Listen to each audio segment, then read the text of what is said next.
Hi guys, Ray here from City Fan TV. How you doing, guys? Gotta laugh at Man United. I said I might do either an early stream today or a late stream because I know guys want to watch the football. Some guys want to watch Chelsea play, some guys want to watch Barcelona play, and some guys want to watch Manchester United lose. Yeah, you heard me right. They lost. I mean, I'm not going to spend the evening laughing about United, but feel free, guys, if you want to laugh at United, be my guest. I know we're supposed to be here going through the player ratings for the game against Porto yesterday. 0-0, goalless draw. Obviously, both teams are through. City were already through. City qualified as group winners. But yeah, you know, United in a spot of bother, if you ask me. A spot of bother. So let me just... anyway, whilst we wait for a few people to come on, I'm just going to pull up the team lineup so we know, so I don't miss any players out, basically. It's easy to do in a game that was, I think, quite easy to forget. I think most of you guys will forget that game, the City game, quite easily. It was... it wasn't totally boring, but it was, it was a game that you could see, City created chances. They just once again failed to score. And I'm just going to pull up the tables in a minute, guys. Yeah, so City created chances, just failed to score. And Porto did very, very little. So let's see if anybody's joined me. Alexandros, Kalispira, mate. Hope you're well. Leotil, hi. Zinchenko waiting for me. Well, let's get to Zinchenko, man. Give us a sec, Leotil. Let's do some hellos first, man. You're straight in there. Paul Zinchenko's getting it in the neck already. We haven't started the player ratings. Give us a chance.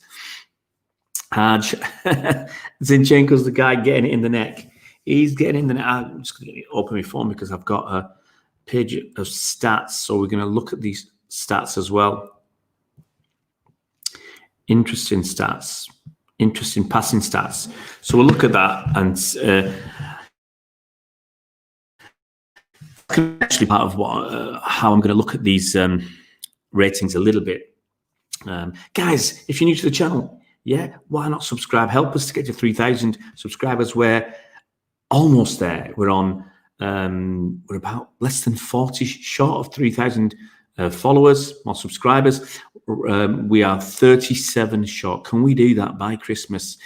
I'd be disappointed if we can't, guys. We've got 23 days. It's only, to be honest, 1.5 a day, which we should hopefully get by Christmas.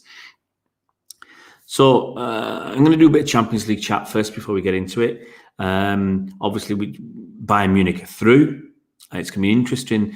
Last day for Group A, where you got Atletico Madrid on 6 points, Red Bull Salzburg on 4, and Lokomotiv Moscow on 3. So that's up for grabs, that group. Group B, said yesterday, Borussia Mönchengladbach, if they'd beaten Inter Milan, they'd be through. So you've got a great final day where all 4 teams can get through. Borussia Mönchengladbach, I think, are away at Real Madrid. If they get a point there, they're through. Shakhtar Donetsk, they need to beat Inter Milan, I think, to get through. Although I think if they draw and Real Madrid draw, then Shakhtar are through because they beat Real Madrid twice, even though they're on a -7 goal difference because they got tonked by Borussia Mönchengladbach. Obviously, City and Porto are through in Group C. Group D, Liverpool are 3 and are through. The final games next week, you got Atlanta and Ajax, both stand a chance to get through. Atlanta just need to do better than Ajax, which is going to be interesting because I think they're playing each other next week, off the top of my head, if I remember that correctly. Chelsea and Sevilla, they were both through before tonight, and Chelsea comfortably topping that group. Group F, that's a little interesting. You got Borussia Dortmund on top with 10 points, Lazio on 9, and Club Bruges on 7 points. So Club Bruges need to win to stand a chance of getting through. And could Lazio miss out? Group G, you got Barcelona and Juventus comfortably through. And Group H, wow. That's all I can say, Group H. You've got Man United, PSG, and RB Leipzig, all on 9 points. All on 9 points. So I think it's RB Leipzig versus Man United next week. RB Leipzig win, they're through. PSG versus Istanbul Başakşehir. If PSG, I think basically if PSG beat Istanbul Başakşehir, they're through. I think if they draw, they're through as well. If they draw. So basically, Leipzig have to beat United next week. A draw for them is only good enough if PSG lose. And you can't honestly see PSG losing to Istanbul Başakşehir. So Leipzig need the win. Simple as that. Let's see who else is in. Hi, Chris. Yeah, I didn't even get me laughing GIF out on Ollie, my little video. I had time. Haj says 3-1 PSG. You got to laugh. Well, I didn't watch much of the game, Chris. I only watched a little bit in the first half, towards the end of the first half, after United had equalised, and I watched a little bit in the second half when PSG got their third goal, because I was watching some old X-Files, which I've got back into. So my days of watching X-Files. Hopefully, yeah, Chris, hopefully Leipzig knock United out. Man United can't win without VAR. Man United fans have so much excuse when they lose his Haj. Neymar is the GOAT, says Leeds. I'm not so sure. United fan went to me, you were crying about VAR decisions going against you. Now he's gone quiet. Just want United out. Yeah, absolutely, Chris. I Leipzig, United and PSG, all on 9 points later till. So you got PSG playing Istanbul Başakşehir in Paris next week. You'd expect them to get, they only need a point. They only need a point. Leipzig are home to Man United. If Leipzig beat United, United are out. What's that, Haj? When Man United get thumped on the weekend against West Ham, and then get thumped by Leipzig and City next week. Oh, look, Haj, if United get beat in the next 3 games, that will be immensely pleasing. I mean, to be honest, I just want them to get, if they get beat by Leipzig and City, that will be so good to lose. Not to the Champions League and get beat by City. Hey, let's not get carried away, because if they beat Leipzig, it's nothing off against us. But if they beat City, obviously, we'll take that on the chin. Right, guys, let's do this. Let's do player ratings. Edison, let's do this quickly, guys, because it's nearly 10 past 11 in Paris. So let's do this, guys.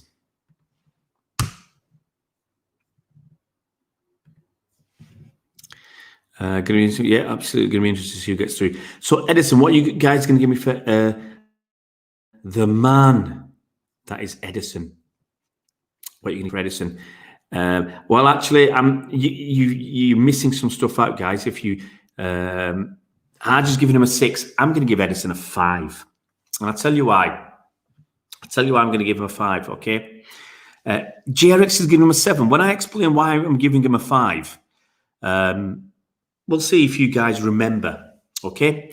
Now, there were 2 incidents in that first half when Edison came out, okay? There was one where he basically took a player out in the penalty area. Now, the guy was, Edison, I don't know what he was doing out there, but it was on the towards the side.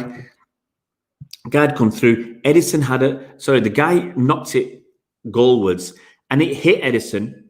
Okay, Edison didn't save it. It hit Edison as he was taking him out. Now, for me, he took the player out. Yeah, Edison. Yes, he didn't get the ball. The ball hit him. Okay, but he was reckless. He was certainly reckless because he clattered into the player and left him in a heap on the floor. You can't do that. Any other player had done that to that guy, he would have been booked. If it was outside the box, there'd have been a free kick, no question. So Edison was extremely lucky. It should have been a penalty. Extremely rash. You see him coming out a lot. Spurs, he came out too far, too soon, and he got beaten quite easily. It was a penalty. It should have been a penalty. Same as the Raheem Sterling one in the first half as well. I think for us, should have had a penalty. Edison, it should have been a penalty against us. And there was another one. He came out to a cross. He caught the ball, but there was a player there, and he banged into the player. I'm not going to give up anything for that. And then dropped the ball.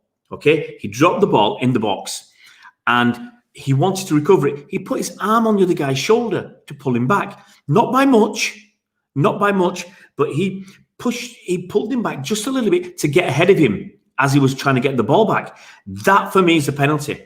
That for me, if the player had gone down, I'd have been interested to see if VAR had been involved. But no one said anything about that. So that was two really, really poor decision-making processes by Edison. And let's look at his passing stats, okay? His long passes, he only got 50% of his long passes. So, okay, I can accept that his medium passes, everything was good, 100% accuracy there, but his long passing was poor. Hi, Faris. But I'm not going to worry too much about his long passing because, hey, the longer the pass, the more difficult it is to be accurate and easier it is to be intercepted, etc. So, but for those two potential penalties, I'm giving Edison a 5. I can't, give him anything more than that because it was extremely lucky. We got the clean sheet, JRX, but because, if they'd given those two penalties, we wouldn't have got a clean sheet in my book. Anyway, let's move on. Joao Concello on the right. I don't think he did a lot. I don't think he did masses on the right. I prefer him on the left. But look, the guy did all right. It wasn't terrible. I'm going to give Joao Concello. I can't remember him doing anything fantastic, so I'm going to give him a 6. 6 for me for Joao Concello. I'm going to rattle through these guys. So if you want to get your comments in, and we're not on go slow, so get your marks in. Hodges given Concello a 5.5, a 6.5 from Concello, and I'm going to go on to Diaz as well. Diaz, I think, controlled our back line. He looks assured. I don't remember him doing anything wrong, so I'm going to give Diaz a 7. Faris has given Concello a 6.5. Jerix has given Concello a 7. Well, I gave Concello a 6. I gave Diaz a 7. I just think he's commanding. He's a leader. For me, it's early days. It's early days yet, but I think Diaz is already a level above Laporte. Okay, and that's only in a short space of time. Yeah, Hodge, I'm not going to dock him for that. He's a defender. Diaz gets a 7 from Faris, 6 from Hodge. Concello gets a 7.5 from Alexandros. Diaz gets a 7.5 from JRX. So, yeah, I'm giving Diaz a 7. Come on, Faris. Honestly, Faris, sometimes I worry about you, Faris. You're getting in there early. Go on then, Garcia. Garcia is not filling me with confidence. I'll give him a 6.5. He doesn't fill me with confidence, Garcia. He's not as good as the player saw coming through a few years ago. And I think I'm being generous. In fact, I'm going to drop it to 6. He's still 9 for me, Garcia. It was Diaz who controlled the back, and he helped Garcia get through. Everyone is playing so well with Diaz, giving me company vibes. Says Leotil, yeah, he's only 23. It's his, hey, Faris, it's a clean show, mate. I don't know what you're talking about. Garcia gets a 5 from Mohamed Bulumnacher. Diaz gets a 7 from Alexandros. Hodge is giving Diaz 5.5. Garcia gets a 5.5. Just being there, says Jerix. Not many people in love with Eric Garcia. Let's quickly move on. Zinchenko. Okay, let's look at some stats then before I move on. Ruben Diaz. 96% pass completion. In fact, his medium passes 100%, his long passes 100%. It was his short passing that actually he failed. He had 16 passes and 13 complete. Zinchenko had an 82% pass completion. His short passes, 6 of them didn't reach the man. That's too low. That's too low for me. And Joao Concello, he had an 83% pass completion. It's a bit low as well.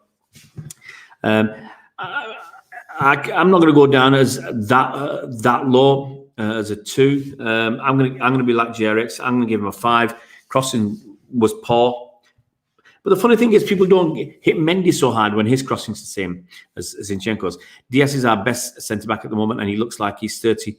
Sometimes I can't believe he's 3 years younger than Stones and Laporte. Yeah, he's better than both. Faris, what I said, when he was coming through, when we got him, I said I was pleased. I'd still say I would have liked... I forgot that guy from Sevilla's name. I forgot his name. The fellow from Sevilla. I know Faris will remind me. Not you one day. It's totally slipped my mind now because it's been such a long time. I've even forgotten the guy from Napoli. What's his name? Koulibaly. Koundé. What did I say? I said Yundi, didn't I? Koundé. Thanks to Leotil and Faris. I knew you guys would help me out. Why did I say Yundi? That's the capital of somewhere, Yundi. Anyway, yeah. Diaz looks very, very good for me. Looking into midfield, Rodri didn't out for me. His passing was 89%. Some of his short passes didn't hit the mark. He had nothing to do. There's no pressure on him.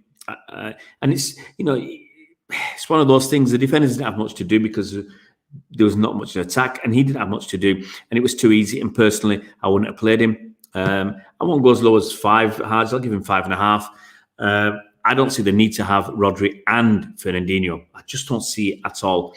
Fernandinho was there. He's your man. Play him. Play another creative attacking player instead of Rodri. I want someone, a little bit more creative instead of Rodri. Zinchenko gets a 5 from Faris. Rodri gets a 5 from JRX. After Rodri, I'm going to go on to Fernandinho.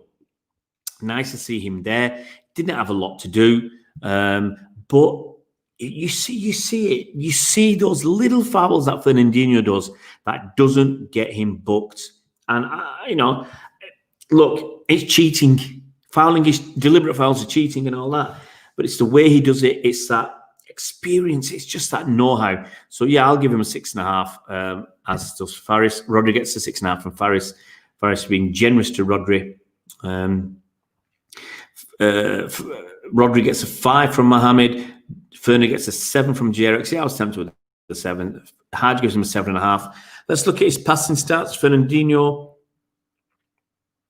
85%. But it's his breakup. It's the way he breaks up play so innocuously and avoiding the yellow card. It is, if it wasn't cheating, because it is cheating, then it'd be a joy to behold. Rodri gets a 7 from Alexandros and Fernandinho gets a 7 from Mohamed. Let's go to Bernardo Silva because he was in our midfield too. He is a bit low on the passing, 82%. But I think he created a little bit. He got a few nice crosses in, 2 or 3 nice crosses. Obviously, he puts the energy in. I'll give him a 6.5.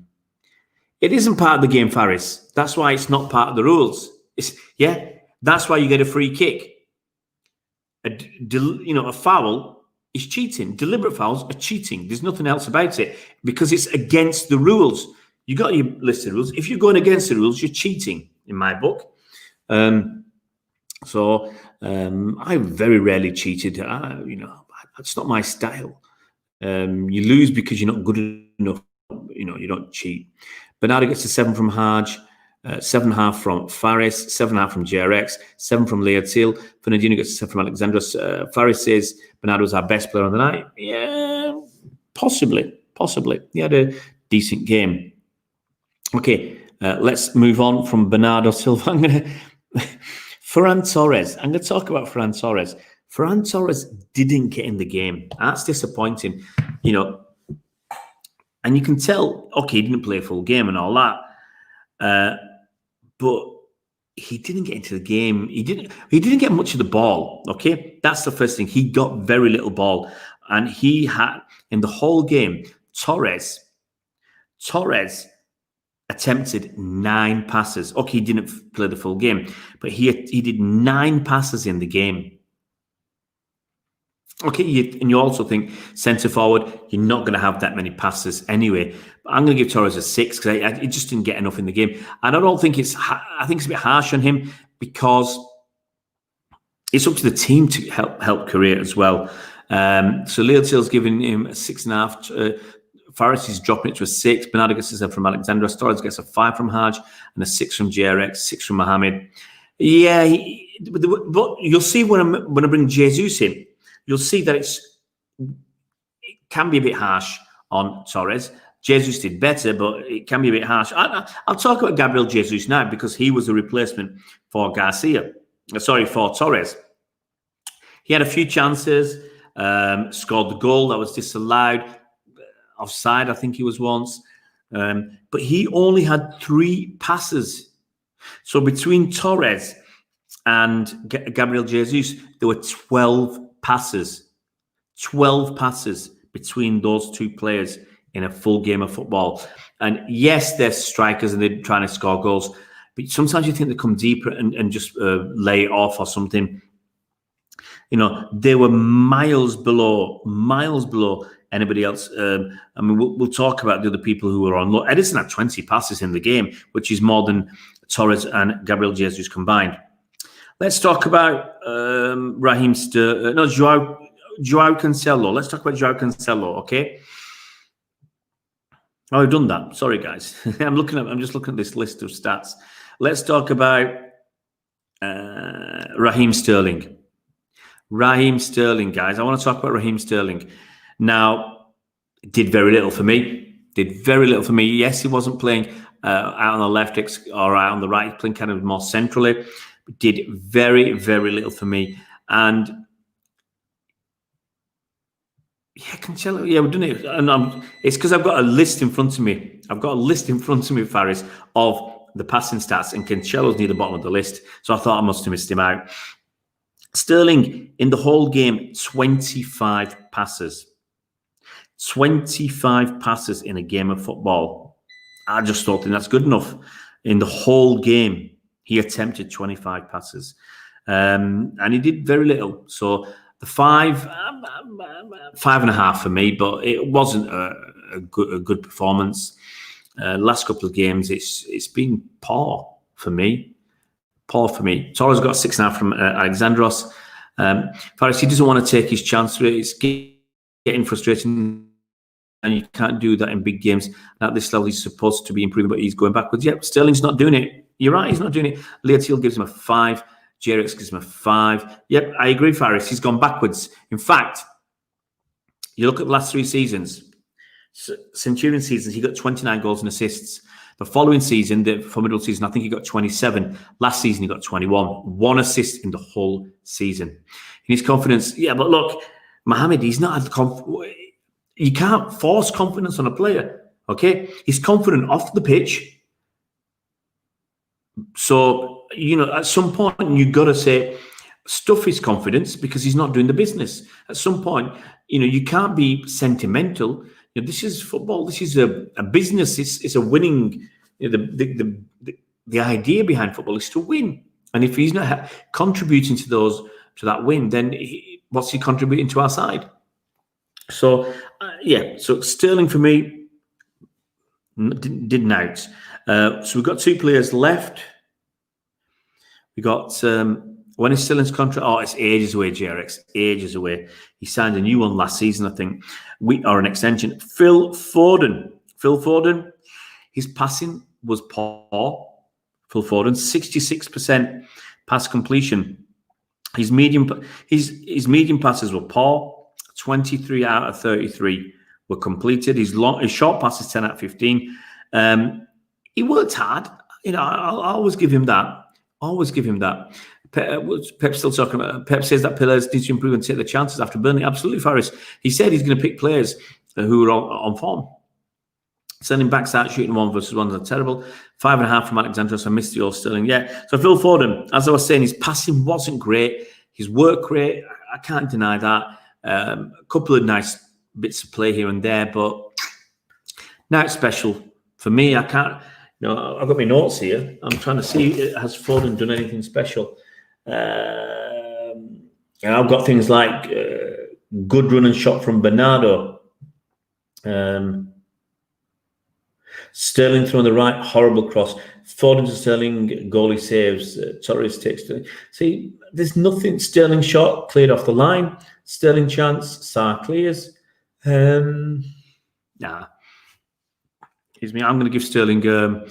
Alexander's giving a 5.5. Yeah, that sounds... So Foden, sorry, I'm on Foden. I'm getting confused. Foden, I'll give him a 6. I'll give Foden a 6. I don't think he did enough. The BT commentators gassed Foden up so much. I know he's okay, but not the best. Yeah, they blow a lot of smoke up his backside at times. And also, well, they're always criticising him. He said he should be playing more, blah, blah. It's rubbish. What's that, Chris? You went to watch Carlisle beat Salford. The fans dragged the win over the line. That's what fans do. He just put the work in. Foden gets a 7.5 from Alexandros. I've only given him a 6. Maybe 6.5, but 6.5. Take your pick. I don't think it's going to make any difference. Finally, is that everybody? We've done Edison, Diaz, Sterling, Zinchenko, Rodri, Bernardo, Torres, Fernandinho, Concello, Foden, Garcia, and Gabriel Jesus. That's everybody done. Oh, Gabby J. It's because someone mentioned Gabby J earlier because he came on a sub. I thought we did Gabby J because I was talking about his passing. Anyway, Gabby J, I'll give him a 7. Yeah, Faris. Give him a 7 as well. For all his... We talked about it because he had that header that was saved and he scored and we had the offside and all that. So Gabby J, he made a big difference, actually. He gets a 6.5 from Haj, a 7 from Faris. I've given him a 7. He made a difference when he came on. He looked more likely to score than Torres, and he got himself about, put the work rate in. Obviously, that header again with the goal he saved against, it would have been cancelled anyway, but it was actually a good header. And then he was good enough to follow up and score. So, I'll give him credit for that. JRX gives him a 7. And that's about it. That's the news. Any other news, guys? Any other news? Has anybody here heard Ollie crying about the result? Let's have a quick look to see. Let's look at what Man City is saying. Just seen something on the BBC website. Yeah, as a final point, City are unhappy with they're angry at the Porto newsletter after Champions League tie. BBC report that they're furious about a newsletter sent out by Porto following the defeat. The newsletter said City's Fernandinho lacked class and referenced Bernardo Silva's one-match ban for a tweet about teammate Benjamin Mendy last year. After the draw, Porto coach Sergio Concello said if he had City's boss Pep Guardiola's budget and could not win, then he would be sad. Concello, didn't he get a 4 or 5 month ban for spitting on a player? And for abusing the referee and for abusing the fans at a game? Didn't he get a 4 or 5 month ban? Not 4 or 5 games, 4 or 5 month ban. That's the guy, Sergio Concello, who's given it large. Concello complained that he claimed that Guardiola used ugly words about Portugal. To be honest, I don't believe that. Don't believe that at all. And the funny thing is, and it says here, City are bewildered by the newsletter, but the allegation against Silva particularly annoys them, given Porto were fined €20,000 by UEFA in 2012 after the supporters racially abused Yaya Toure and Mario Balotelli during a meeting with City. This is not the first time that Porto have reacted badly in circumstances like this, said a City spokesperson. On this occasion, it is ill-judged and targeted criticism of some of our individual players and indeed our manager, which we wholly reject. In 2012, the last season we encountered them, it was the denial by the club of clear racist behaviour of their fans, for which they were investigated and fined. In this context, this latest outburst is almost as surprising as it is disappointing. So, Porto giving it large, giving it big gobs. Now Jesus is a player who actually improved and still looks motivated and always good. You can't argue about that. Harlan and you says, JRX, do you know how badly it is? Faris says Sterling should learn from him. Yeah, Gabriel. The thing about Gabriel Jesus is, from what we've seen so far, you'd say Sterling has given us better performances, longer, more consistently, and at a higher level. But what Gabriel Jesus is starting to give you, he's starting to give you a standard. Okay? He's starting to give you those 7 out of 10s. And if he has a bad game, it'll be a 6 out of 10. He's either 6 or 7, 7.5. Sterling used to give you those 9 out of 10 performances. A few years ago, he'd give them regularly 8. You'd give Sterling 8s and 9s. Okay? Now we're giving Sterling 5s and 6s. So that's not great. But Gabriel Jesus has got that consistency. Now he's just got to, bang. He's got that get consistent 6.5s and 7s, and then games get 8s and 9s. He's close to it. Sterling can dribble and get into decent positions, but his shooting is so bad. It's hard. He's not doing much dribbling anymore. Look, for me, Sterling relies on his pace far too much and without showing skill. Paris says he looks like he's improved his finishing as well. I expect Sterling to do so. Sterling hasn't. Sterling's gone backwards. He's going backwards now. Anyway, guys, just to let you know what's coming up, I shot the Fulham preview. So that was done today. 3 guys on there. So that's actually quite decent. If I do say so myself, I'll have to edit that tomorrow. That'll be out tomorrow. And on Friday,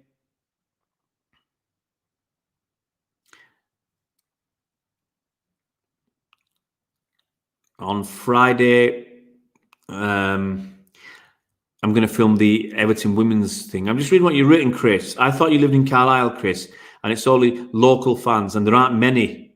There aren't many local fans who live in Liverpool. There's a note actually. There was under 5,000, whereas Everton have got back 25,000. It's crazy. Anyway, guys, I'm going to shoot. I'm going to have a good night. It's 11:30 here in Paris, and I'd like to get up not too late in the morning. Going to do a bit of shopping, going to do a bit of running if I can get myself out of bed early enough and get into the day. Guys, look after yourselves. Thanks so much for joining. Give us a thumbs up.